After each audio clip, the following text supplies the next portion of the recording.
Dobrodošli na kanal Okusi prirode.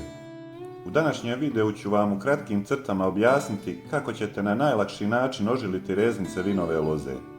Ova metoda je vrlo jednostavna, a jako efikasna i ne treba vam ništa specijalno.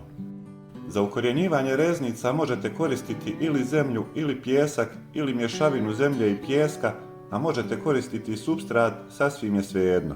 Bitne su neke druge stvari koje ću vam naravno reći. Ako koristite zemlju, gledajte da bude rastresita kako se ne bi sva voda zadržavala u njoj, što može dovesti do truleži reznice. U tom slučaju slobodno dodajte pijeska koji će je učiniti rastresitom, jer reznice se mogu ožiliti i u samom pijesku. Dakle, zemlja nije ključni faktor. Ključni faktor ovdje je vlaga i zemlja uvijek treba da bude vlažna, ali ne i natopljena, a s druge strane nikako suha. Druga i bitnija stvar od ove je vrijeme uzimanja reznica. Ovo je jedan od dva ključna faktora kako bi ukorjenjivanje bilo uspješno. Reznice se uzimaju u kasnu zimu, odnosno rano proljeće, tako da je idealno vrijeme za ukorjenjivanje zavisno od područja 3. ili 4. mjesec, a u mnogim krajevima upravo tada i traje rezidba vinove loze. Oni koji su je ranije završili, nadam se da su ostavili negdje neku granu koju mogu ukorijeniti ukoliko im treba. Za reznice se uzimaju mlade grane koje su prošle godine bile jednogodišnje, a ove godine kalendarski ih već možemo zvati dvogodišnjim, iako nisu te starosti. Dužina reznica nije toliko bitna, važno je da na reznici ima 7 ili 8 pupova. Rez i na vrhu i na dnu reznice treba biti udaljen od pupa nekih 1 do 2 cm.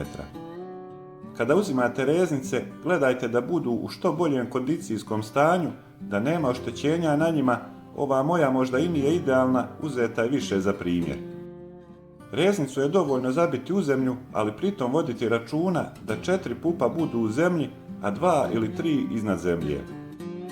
Razmak između pupova nije isti na svakoj reznici, na nekim je manji, a na nekim veći, pa ukoliko vam ne mogu stati 4 pupa u saksiju, uzmite neku drugu posudu tipa kante ili jednostavno reznice zatrpajte zemljom.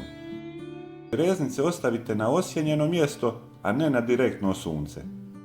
Najbolje je ispod neke voćke gdje će uvijek imati svjetlosti, ali neće biti na direktnom suncu.